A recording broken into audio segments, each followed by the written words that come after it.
let's get to it. What are we doing today? Well, we're working on a shader. Not working on it, we're running through a shader. In previous videos I've talked about, I've showed examples, but I don't really explain the shader very well.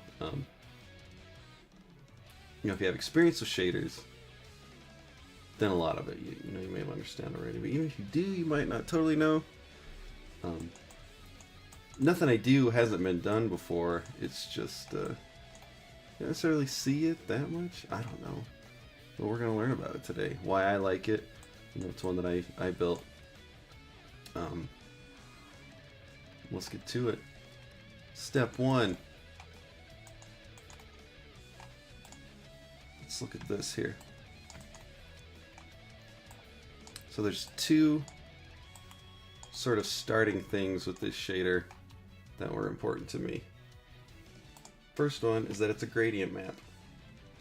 So what does that mean? Well, it looks at some value, we just use black and white, and does a gradient between those two.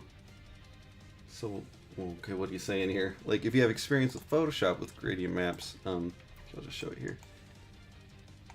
It looks at white, and then based on where, okay, how do I say this? You have like a color gradient. Let's do it in Photoshop.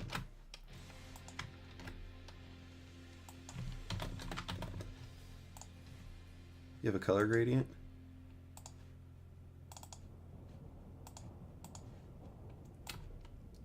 And then based on that gradient,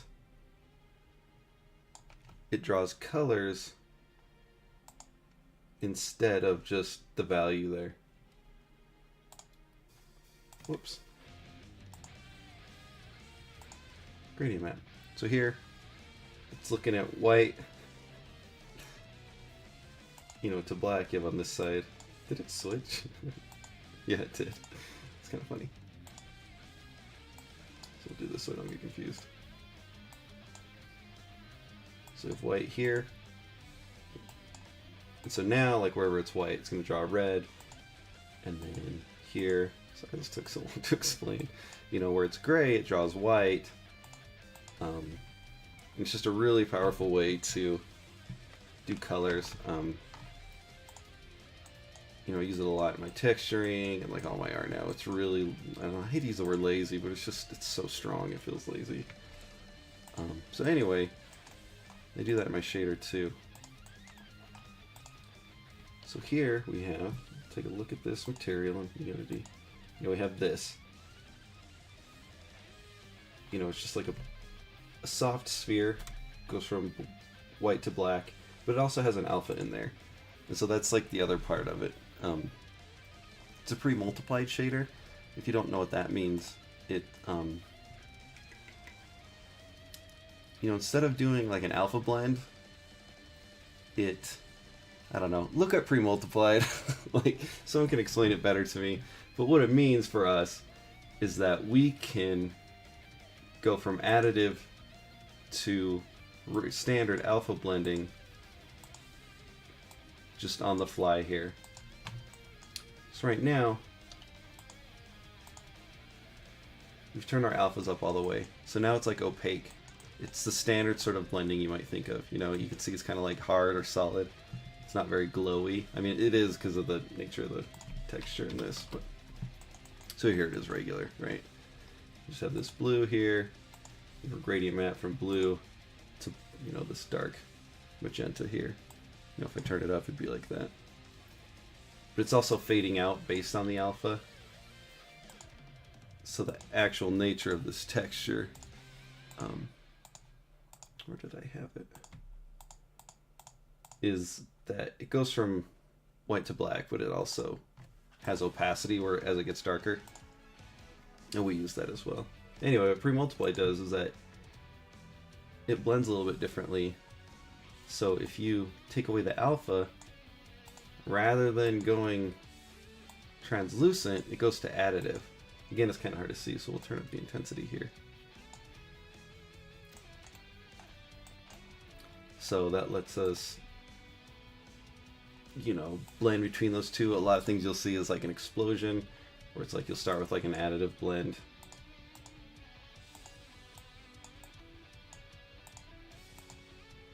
Come on now. You know, something like this. And then, you know, it'll be like on a cloud texture or whatever. That's a bad example. That one's okay. And then as it animates through, you know, this will get red like this. But this will get really dark, but it'll also get more opaque. And then you can start blending into like actual smoke. So it's like the smoke is like heated up, you know what I mean? So you have it all blendy.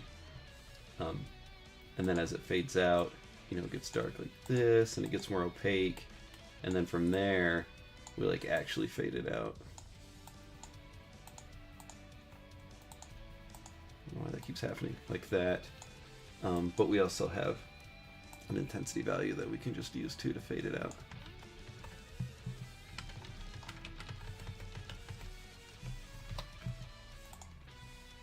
Up in here, that's alright. Rolls in and parks his butt. Welcome, my friend. I hope to check the chat again. The idea is to get these through a little bit faster, so the videos are shorter and just full of information. But I hope to, you know, answer any questions that may arise. So, again, this is just an overview. You know, I'm going to show off some things you can do with each one. Trying to think of an effect that I have already. I'll go to show, but anyway, that's that. You know, pre-multiplied blending is also faster than regular like alpha blending, so it's like really good. Because additive blending is super fast, and it's like in between those two, but it's like more robust. Just a little bit weird. It's called pre-multiplied because things are like multiplied by 50%, so like everything's like this dark gray, but then it's like multiplied instead of like the regular alpha blend, like into when it's drawn onto the scene. So anyway, we have that. You know, we have these two color values in the shader. You basically just input these however you like. You know, for whatever the effect you want. In the code, it's interpolating right here. Oh, that's the wrong one right here. No, is that the wrong one again? Where is it? Where is it? Oh, there it is. Did I have that already? Yeah. Anyway, just want to look at this part right here. So, you know, interpolates between color 1 and color 2, and use a smooth step based on the step value. But I also have these like blend values in there, and we'll get to it in a minute. It just makes it so it's a little more. You have less control, but it's sort of like lets you do more with less values. Anyway, what that is, that step value, is pretty simple. It just lets you correct a little bit. It's the color cutoff.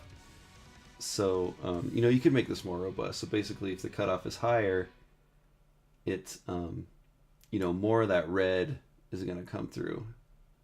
And if we go lower, it's just going to be that yellow. So it's not even interpolating at 0. You know what I mean?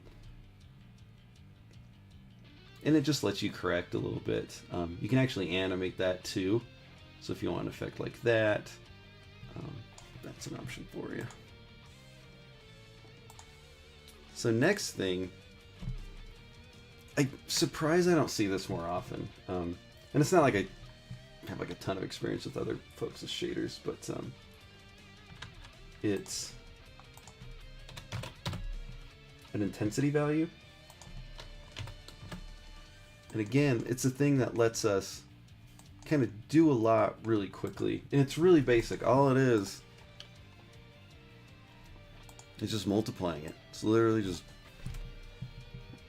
multiplying our end color here by another value.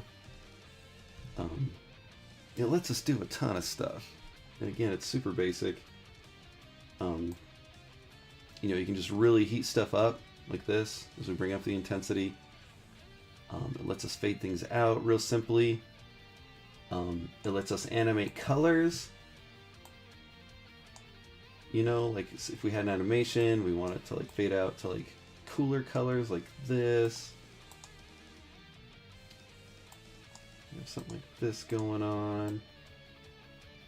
And if we didn't have that intensity value, we'd also have to like darken it, and it's like you can start to lose your colors. It's kind of hard for like a human to like totally not comprehend, but just get the right values when you're animating like on your timelines and stuff.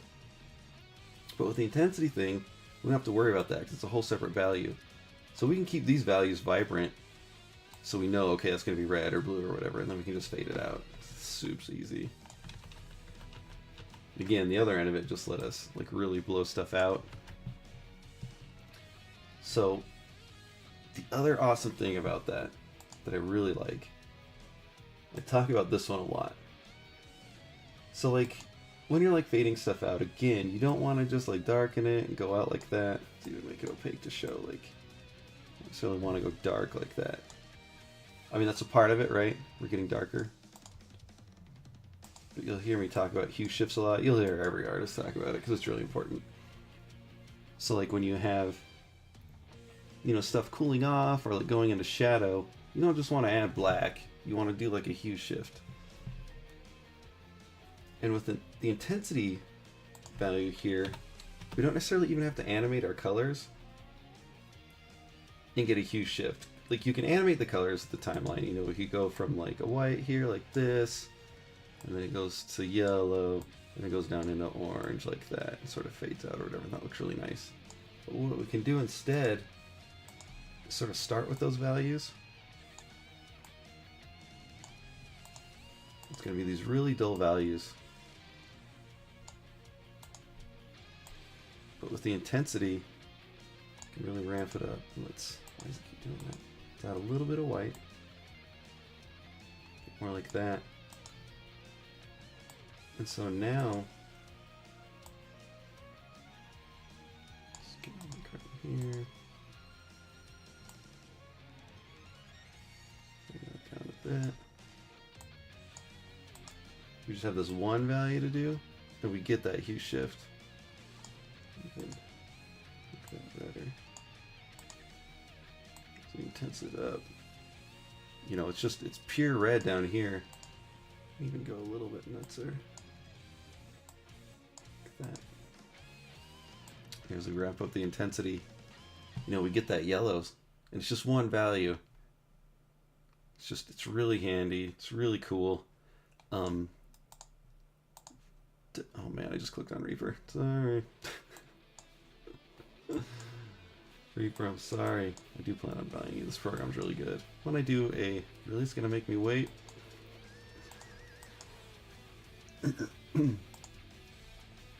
Anyway, we have that there. Intensity value, super strong. The thing I was getting at is I have these slash effects for the player. You know, these. Switch my swords, boom, I have this yellow one. I can't animate my colors if I have different colors for each sword. You know, I'll have to animate something else. So this lets me do the, you know, I just do the intensity instead. For one, that's less animating I have to do. For two, I can have, you know, different values for these different swords or whatever. And also for the player, like you can, you know, it's player controlled. You can change those values. But again, you know, it's just another option for you. You don't necessarily have to do it. So let's move on to... Well, I'll just go through all the things that are in here, and then we'll go over some more of these effects. So the next thing we have on here is the alpha cutoff. Simply on this one, what it does a hard do not draw this. It's a discard in the shader. Texture alpha is less than or equal to alpha cutoff, discard right there. This is becoming more common. I think it's a bit faster. But when you just have no pixel there, you don't get weird opacity like fudge ups. Like when you have opacities like on top of each other and you're trying to get like blending between them where like some of it's opaque and some of it isn't, it kind of becomes a disaster. But if it's just a simple You know, it seems a little like old-fashioned because it's just this hard, non-dithered thing. But you still see it. Check out Neo, check out Mario Odyssey. When stuff fades out, it does this like pixelated sort of fade out thing for opacity. It's so you don't get any weird interferences. It's like that old-fashioned, like, you know, like checkerboard fade out, like with pixel art, you know what I'm saying?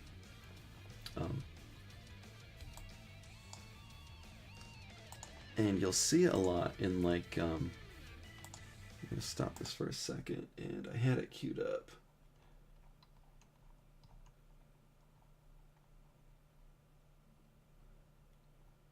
Where'd you go, my bro?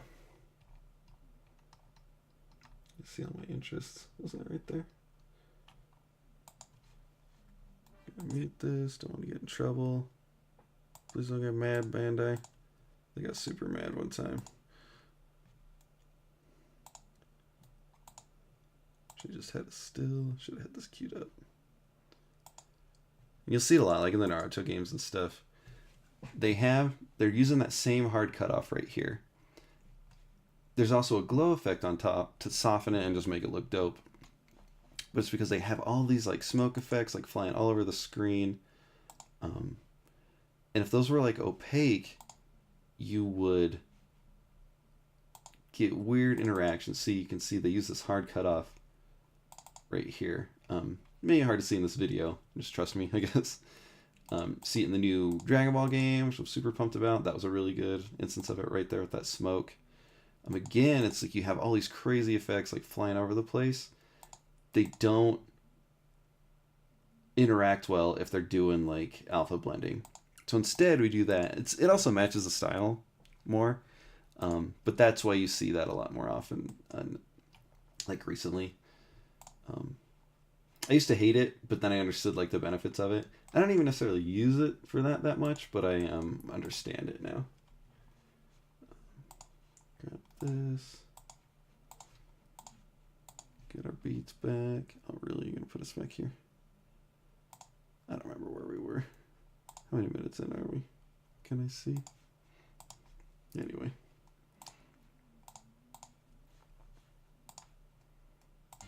Maybe I'll just skip ahead to that song I love anyway.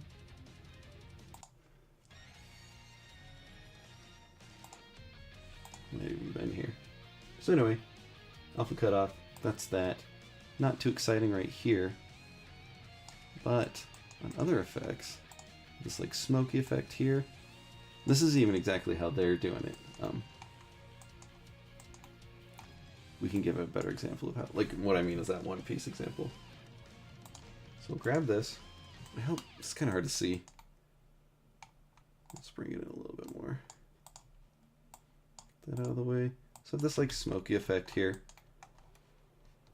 And it's really, really soft. Like, I don't know, it's kind of hard to see the texture here. But if we mess with this alpha cutoff, you get this cool fade out. Like, it looks super dope. It's really animated, really, like, I don't know, it just looks sick. Like I mentioned before, I have the color cutoff associated with this. It was actually a bug at first, like, it was the only way I could get it to work. But again, it's like one of those things that I only have to mess with one value, and it'll, you know, animate the color cutoff, and that gives us like a color shift, and it just looks really nice. So that's basically what they're doing. They actually have more of a flat texture, and they're probably doing the cutoff like on a masking texture. And we'll get to our mask here in a minute. So that's another option, and they might even have, you know, I don't have that currently in mind, but now that I think about it, it's like, yeah, that would be a good idea to have this alpha cutoff with my masking texture, so I can have like a flat thing, you know, like a texture that I could mess with, you know, do some scaling and stretching or offsetting or whatever, actually this way. And then have the mask, you know, have that color that cutoff. Alpha influence was one I had in there to correct some things. It's like the alpha cutoff, but it only multiplies the alpha. So it's like the intensity thing, but it kind of goes like the other way. So whenever there's an alpha, it applies it extra. So if I take it all the way off, anywhere there's not 0 alpha, so only on these far edges here is there actually 0 alpha, you know, it multiplies it by itself, like to a power. And so it's like the alpha cutoff, but it's much smoother. I used to be, you know, I was pretty proud of myself because I was like, well, this is like the alpha cutoff, but it's not, you know, it's dithered, it looks great. But like those things I mentioned earlier with like the alpha cutoff, how it interacts better with other effects, you know, the way like what works well for you.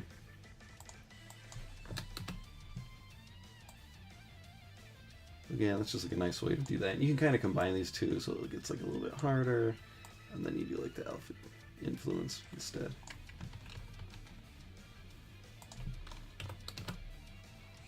Intensity, I already went over. If you fortunately get this bit of glow, which you may not want for like more like opaque effects, like like, you know, like smoke and stuff. I didn't mean to say opaque, like glowy sort of things. Because what you can do is like really turn up the intensity and have this alpha cut off, and it gives you like these harder edges, which you may want, like that.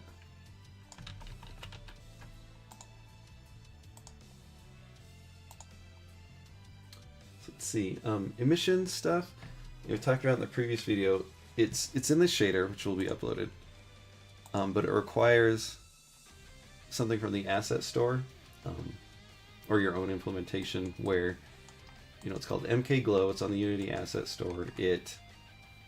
Whenever something is drawn with a shader that is tagged with the MK Glow tag, it also draws specific things to a post-processing texture. So whenever these draw, it looks at the glow values, like you can see down here. It draws it to another texture, which is then drawn on top to give you glow effects. It's a little more complicated than that, but that's the gist of it. They look great. I've talked about in previous videos how, you know, normally in HDR it takes like sort of the inherent color of it. With this MK Glow system, it lets you have like your own colors, which I kind of like. Lets you do some cool blending things.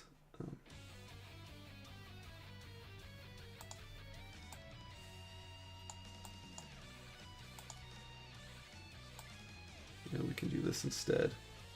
And it lets you like have weird things that are sort of not right, you know, it's like orange on top of blue, but it looks dope. I like it a lot. So now we have our mask.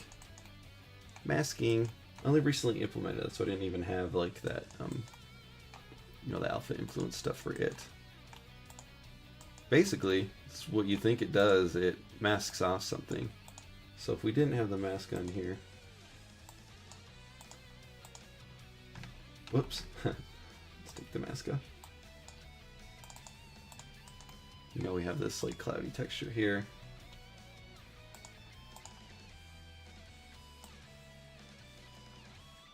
You know, have whatever effect we're going to be doing here. But with the mask, it lets us mask off some stuff. So now we can do things like,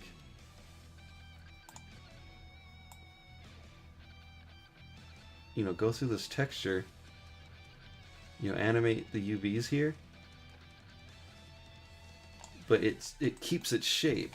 You know what I mean? The shape is defined both by this texture but also by this mask. So we can do this. It'll stay faded out up here and, you know, opaque down here. And you can get a lot more complicated with it. Again, I just implemented this, so it would be nice if it also multiplied. It got darker with the lower alpha. That way our shadow color would be where it was getting faded out, you know? And that's up to you depending on your effect, like what you want. And that's really nice. You can also animate the, it looks cool. It's not, maybe not like an effect you might necessarily want for this one, but you know, it's something you can do. It's kind of hard to see here. Let's lower this tiling So when we like rotate this, it's kind of hard to see, but it gives you another option where you can do like, you can combine the two textures, or you can even have like two masks to create like some cool stuff. You'll see like, let's do one real quick.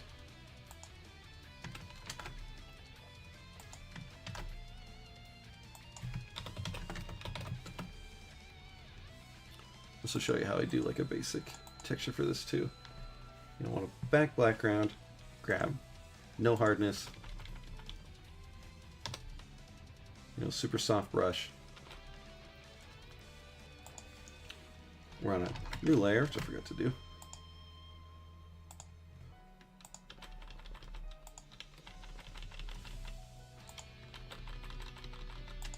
So you've seen a lot where like you drag like two masks across like a texture, and it gives you like these nice cutouts to create like fire effects. One option is just straight up blending options, outer glow, black, normal, like that. It adds opacity a bit, so it can actually sort of throw off your actual like softness. So instead, you may want to control click here with the background in, control shift C, which is copy all layers, control V, put it back on there.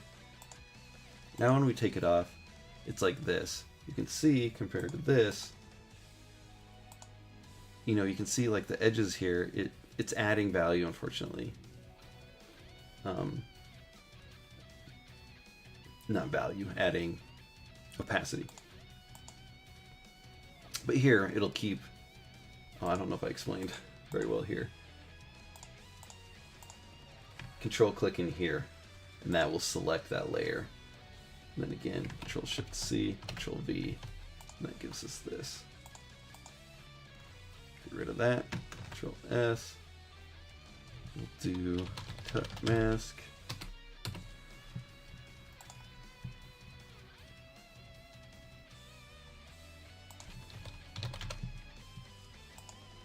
So now we have something like this. And again, you can like, animate that. While animating this, you can get some neat things like that.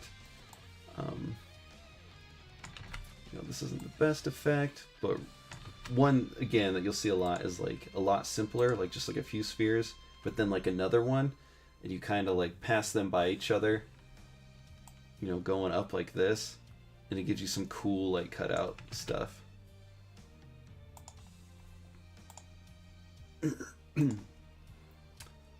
where were we? What am I gonna do? There's that. I'm gonna go back up to the UVs here. Some cool stuff you can do with them. Start with a really common effect right here. Let's take the mask off. Sorry, I love this song coming up. Up here, we're just using a basic quad. Same with this one. Here, we have the circle effect that, in the previous video, you can check out how to make those. This is a 0 radius one. Basically, this is it right here. It's a circle, but it goes all the way in. That way, we have this canvas space that goes all the way to the center. Whoops, wrong one. Like this. So we can go all the way to the middle here. But if you look at this one that actually has the inner ring, you get an effect like that. So real common effect. It looks super sick though, so I understand. I use it myself.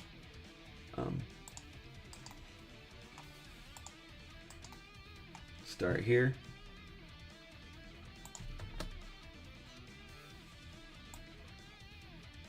Just grab the Y tiling. Just expand it out like that. It looks super dope. see it for, you know. The one I think of the most is like, you know, in Third Strike, when you land Shinshoryuken, or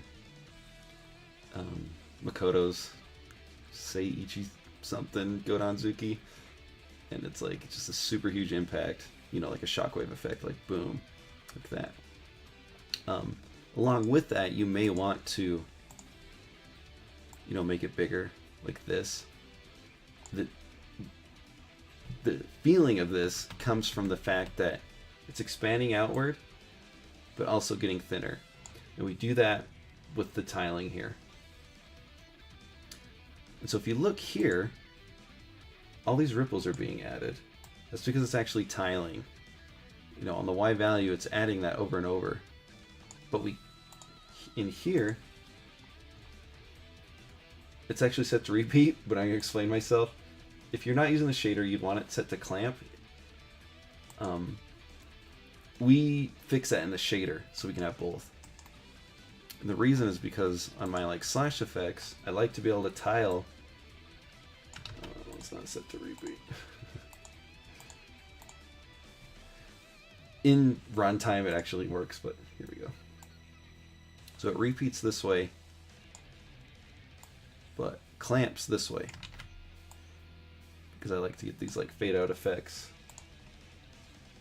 Not fade out effects, these like expanding effects, like that. You know, we have that shockwave looking thing, but I like the slashes to be able to go around and around like that. So anyway,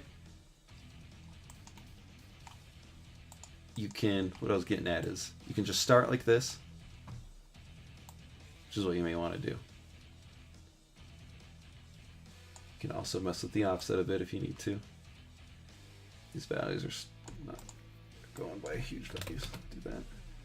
And now. Again, it's the tiling here that makes it look really dope. Expand it out. Let's do it just on the shader so we can see it better.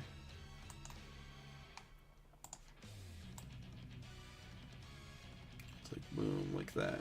It looks so good. And then you would, you know, animate the intensity down. You know, maybe even fade out to a cooler color like that, or whatever. You know, it's your effect. So, gosh darn it. Keep meaning to click on this. Here in the code, we have my UVs. I grab the texture coordinates that I put in there. The main texture coordinates. We also have the mask coordinates in there. I clamp the Y right here. It's real simple. It took me forever to find out how to do this, and it's like, it was super easy. So it's myuvs.y equal clamp effect. I grab that same value, clamp it between 0 and 1. You could change it so these are values you pass, which you may want to do. It means that you're kind of restricted. You can get around it, but like normally, I think of like up and down, like on this one, I would like do it along the y-axis because that's kind of like just my mindset. But here I have to do it along the x because it only repeats on the x with the shader. But again, you can change it. You could make it so you pass that value, or just do a different shader. Don't be afraid. Like, I kind of like to just have one nice shader, but don't be afraid to like have just like one extra shader, or you know, don't be afraid to make a whole new shader. I should say that. Even if it's for one effect, because really it doesn't take that long. It's not going to slow things down that much. Like, I mean, technically is, but it's not that bad. I mean, it's negligible for most instances. Let's see. Vertex colors. Right here.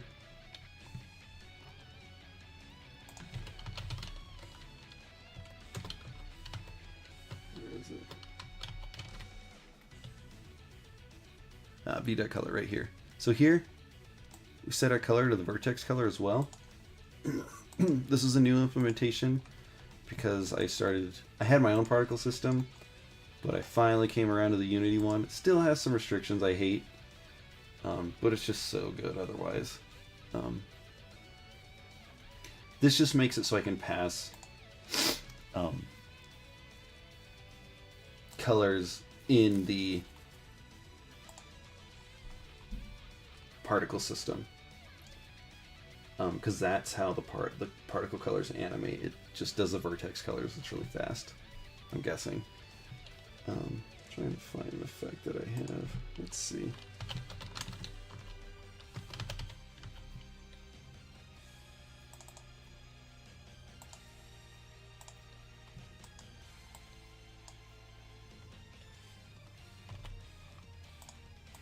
So this right here, this is kind of a cool effect to just check out anyway.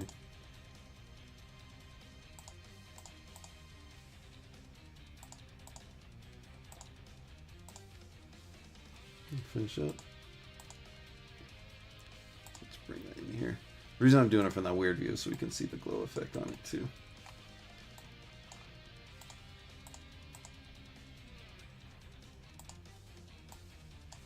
Anyway, so we'll bring it in here.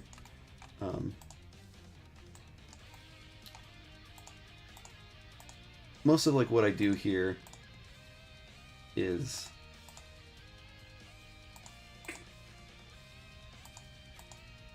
stuff that you would learn just by learning about the base particle system. I don't use my shader too much, but I did want to show the color of a lifetime thing. So here, it's from white to black to fade out, like to actual opacity. So it gets kind of annoying because when, again, alpha 0 for us with that shader isn't actually invisible, it's additive. And so if you have that, you can't see your colors on here. It's a minor thing, but it is annoying. Kind of wish there was an option to like have the colors show up still up here in Unity. So anyway, this is passing vertex colors. Our actual shader looks like this. It's just straight red. And then we pass an opacity and some color. We can pass whatever we want, but in this particular effect, we mostly pass opacity, animate the opacity. And so it just influences these. And again, these are added in here as like the baseline. O color equals V color.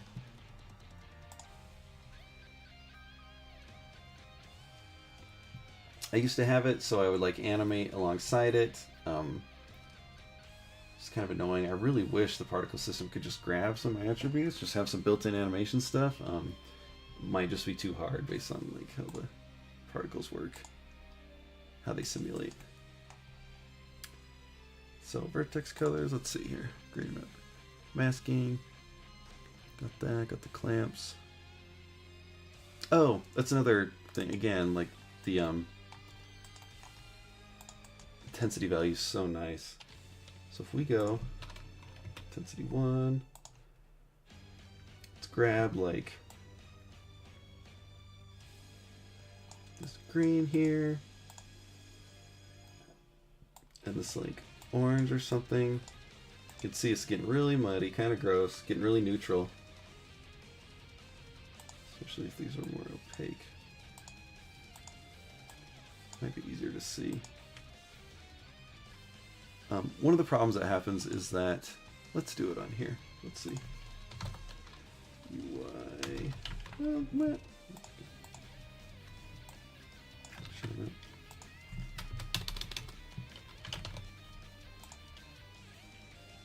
Favor. Yeah, we can do that. So let's look up upper right here.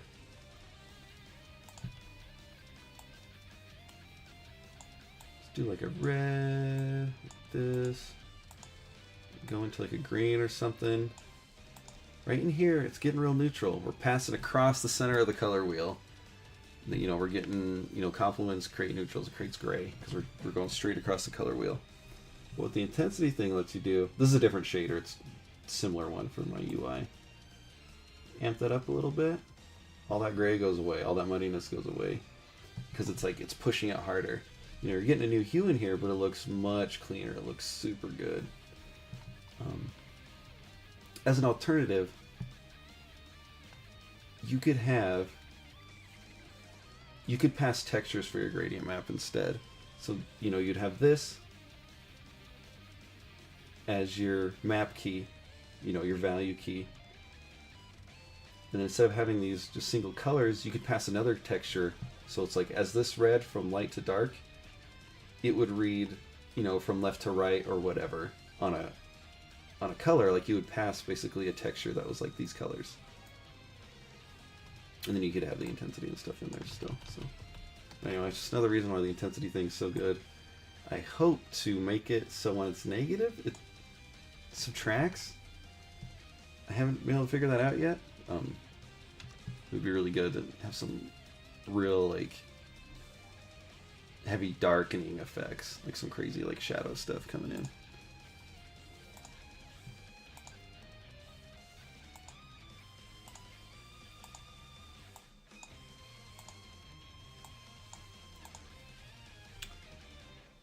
Got that. How to create textures. Mostly do that. I'll go through a few extra ones. Checked out that shockwave. Oh yeah. So show you how other cool stuff you can do with the masking. So you can just add like a simple mask and it'll give you like a lot of texture. So now you do this like same effect and it's real basic, but it just gives us a nice variety. You know, it's just it's passing across this. This doesn't animate. It stays flat, so it's like a projection mask, you know what I mean? It's just straight down. It's a little weird because we're on a ring, so it's actually, you know, this cloud texture like wrapped around like this.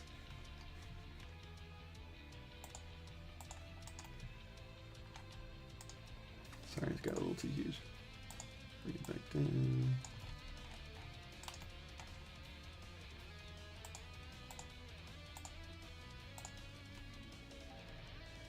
So now, do this. It just gives a bit of texture to that. Because it's sort of, it's animating across, and this is like a straight projection, we get sort of a whole new animation. Do you know what I mean? Like, it's like, it's just rolling across this texture. You know, I'm trying to go slow here so you can kind of see, oh, this is pretty static. But like in an animation, it looks real sharp. Gives a bit of texture.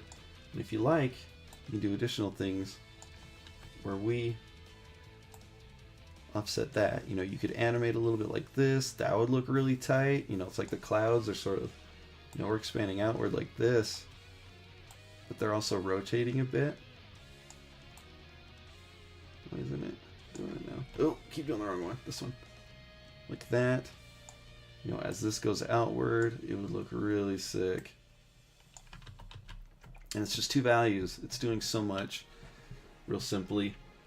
You know, as we do that too, we'd use our alpha cutoff. Again, it's not tied to the mask yet. I need to fix that. Let's check out this one. Give us a better. Hit that alpha cutoff, and it like fades out like that. Looks really nice.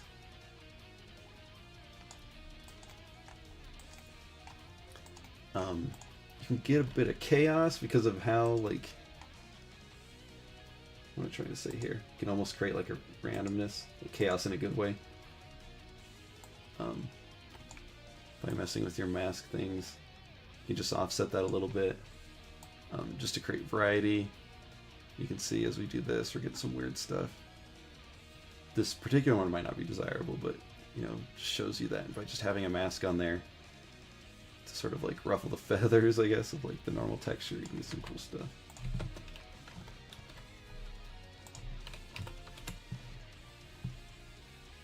Gosh darn it, closed my set scaling. Show some pretty cool effects that I have that are real easy to do. Let me show this first. We have this texture here. That's actually not the right one. This one right here. Let's throw it on a quad.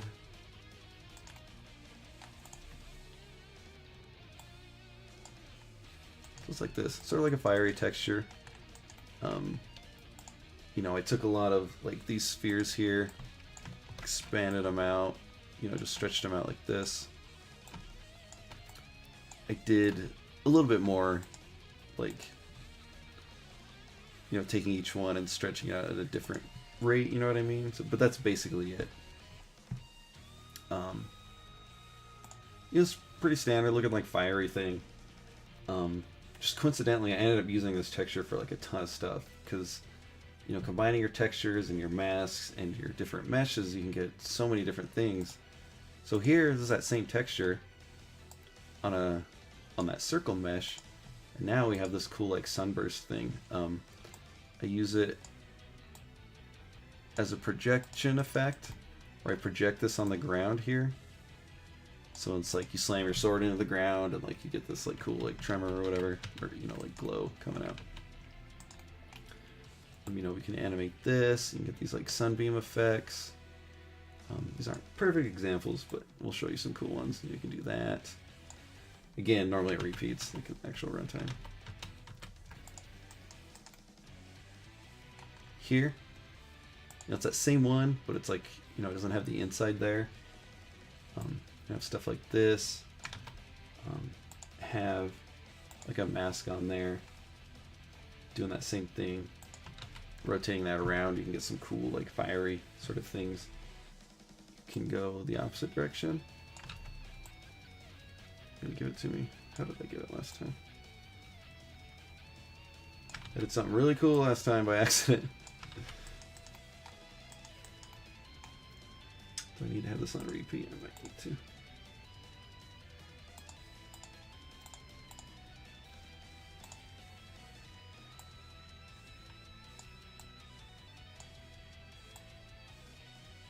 Yeah, so like this. No, because I did it without that. I don't know why it's not working.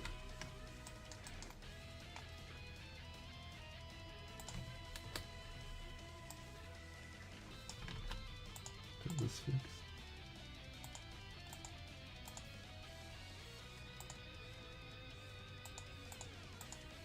Sorry about this. If all else fails, I'm just going to flip it to show you. It's a little weird. I don't know why it's not. But there we go. Oh, goose. Anyway, you can come at it, you know, from this angle. You get some effects like that. They look really tight. You use that same theory. You can start like this. Let's do it on this other one. Looks really good. These like more like sort of textured sort of shockwaves. First frame would be like that. Then you know, second frame like that, and then we slowly like fade out like that. In your texture, you'd want to soften this top edge, you know, so it's not so harsh along the edge there. You could, you know, expand it out as it happens. Real simple, really dope looking.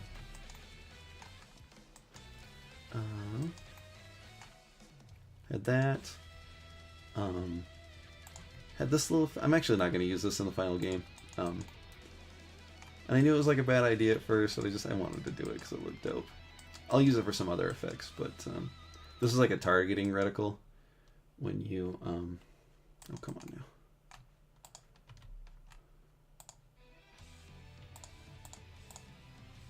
You know, target an enemy, this would, you know, sort of be around the enemy.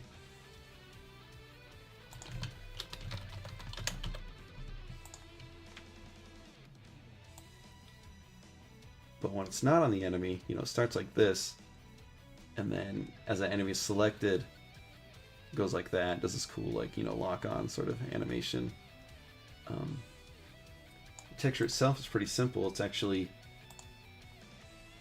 only a small portion of it, you know what I mean? This is repeated 6 times, this texture here. Because the mesh itself, gosh darn it.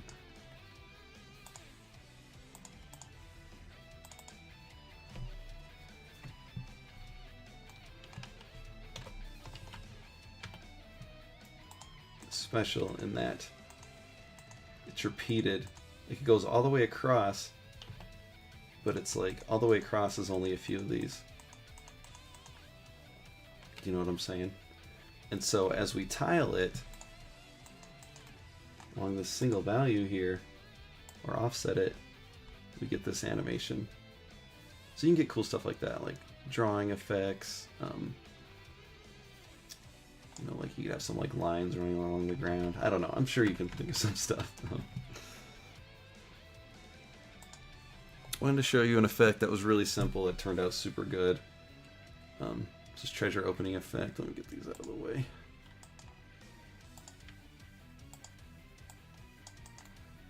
If you have any questions about the shader itself, let me know. It's going to be, made available in the description on YouTube. Again, this is just an overview for the shader. We're going to be getting into some more specific effects later on. You see, open up this treasure, have that cool effect going on. So what do? Well, take a glance here. I have two meshes.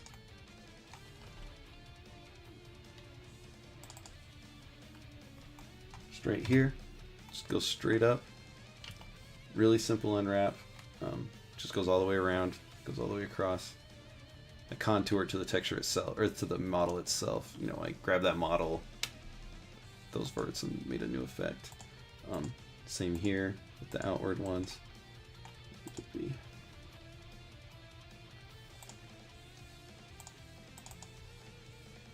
Right here, it's real simple.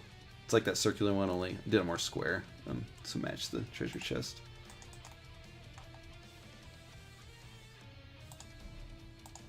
Set this right here.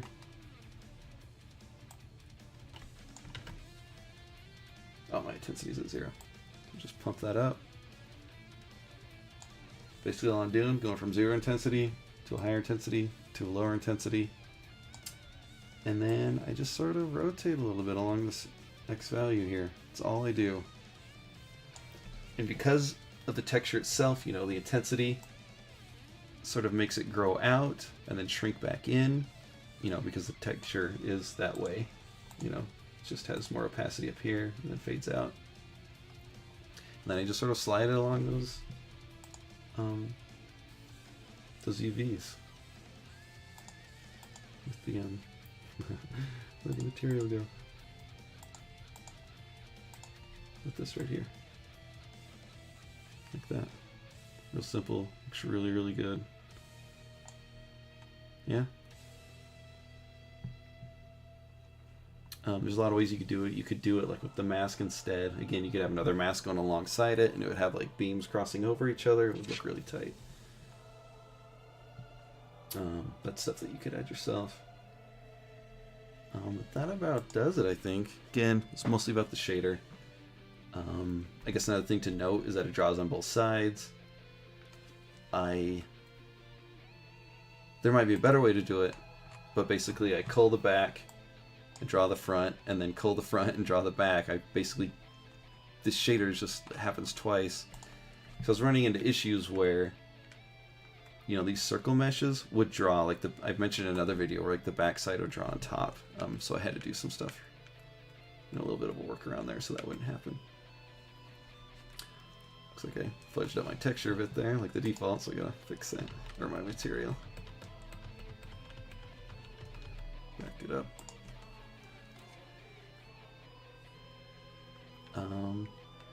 Yeah, that about does it. Thanks for watching. Check out more videos like this on this YouTube page, on this stream, or go to patreon.com/culture attack. Support me there, helps out a ton. Like, even just being a part of the community, you know what I mean? Asking questions. Yeah, Twitter at CAS_kicks as well. That's where I spend a lot of my time. So thanks again. I'll check y'all later.